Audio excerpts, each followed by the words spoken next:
Wow. I'm going to read a question here from Beth, another OPC governor.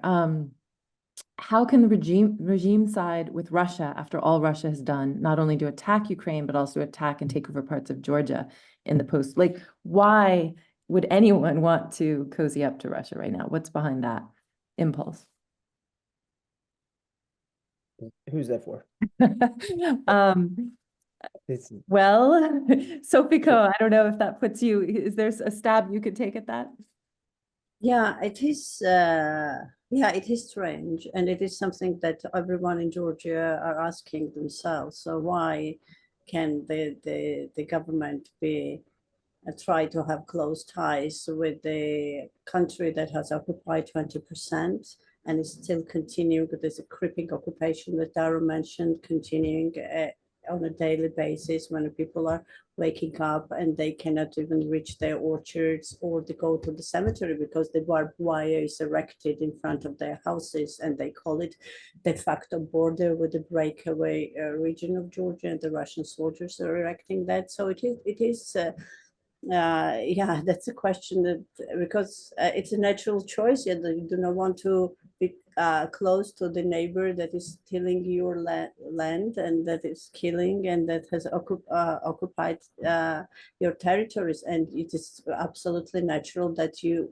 strive to join the alliance that will protect your territorial integrity and protect the human rights and respect the human rights and etc. So why our government decided to side with Russia. I mean, I'm a reporter. I cannot answer all those questions, but yeah, there are many indicators when it started.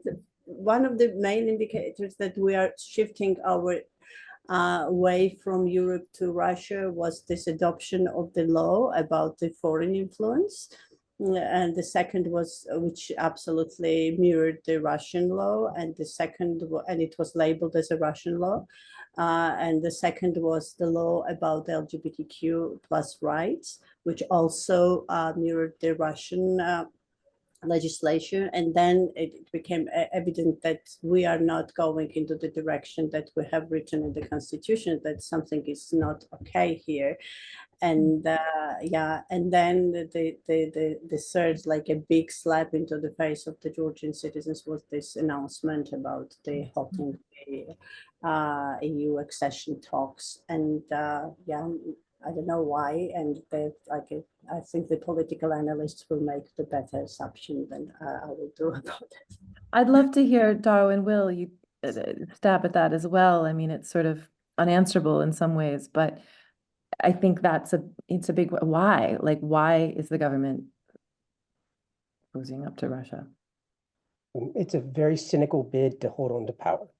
I think in a very simple way, it's just that. They see that as the only way to, and this country is run by one man right now, and his name is Bidzina Ivanishvili. He is a billionaire oligarch who made his money in Russia and still has holdings in Russia. So the easy answer is that he sees Russia as the way to hold on to power. The more, but it's more complicated than that because he's also afraid of Russia. So if there is going to be some sort of deal to where he will leave, he will want protection from Russia. He hires South African and British former special forces as his security people. Um, also, early on, they started trying to repair relations with Russia. And I see it as kind of a toxic relationship where when you're trying to negotiate with someone who is, I mean, it's the largest country in the world per land-wise at least. And Georgia has 3.75 million people, and it's the size of South Carolina. So, this is not an even negotiation. And so what happens is more and more demands are pressed on them. And um, essentially, Russia has, from at least what we're hearing, has issued a list of demands, and those are to legalize their military bases and to remove Article 78 from the Georgian Constitution, which says Georgia has to remain on a pro-Western EU path. EU integration is part of the Georgian Constitution. They want that removed. So this has happened. For us, it seems kind of gradual and then all of a sudden, but there have been signs of it all along. And the other problem was that the current opposition and former administration was painting it as simply that this billionaire was a Russian spy. He was just a boogeyman who was just, the same as Putin. And that's just that simplification caused problems. It's not a simple binary like that. And that oversimplification really made it hard to get into the nuances of what was happening and how we got here. So that's been part of the problem as well. Daro, is there anything else you'd like to? Well, I don't know, there's economic dependency, like geopolitical realities, political dynamics, tied between the Georgian dream and Russia with the and their distrust towards the West. I mean, and there's so many topics we can touch on this. I don't think I'm very relevant to get deep into it, but I feel like there's this geopolitical location also of Georgia. It's I think there are many aspects to kind of discuss about this, kind of to understand it more, and also because we don't really have the answers. So.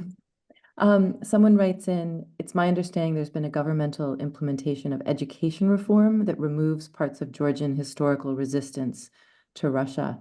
I'm wondering, actually, Daro, I feel like some of your work actually really does relate to that. And you were saying to me on the phone how distinct Georgia really is. And I just wondered if you could address that question. Can you repeat that again? I'm sorry. Someone understands that there's been a program of educational reform that's removing sort of the history of Georgia's resistance to Russia. Does anyone have any information? Yeah, I don't think I have a good information on that to speak about it. Maybe Sophiko, do you know anything about?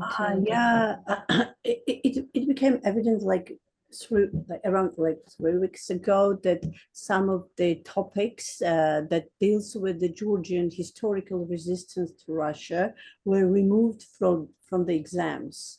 So from the school exams, and those topics were removed, and it really caused a big criticism, and the teachers were saying raising this topic, and but then came this announcement on 28th of November, and unfortunately people kind of shift their attention to this, and it kind of turned blind eye on this issue.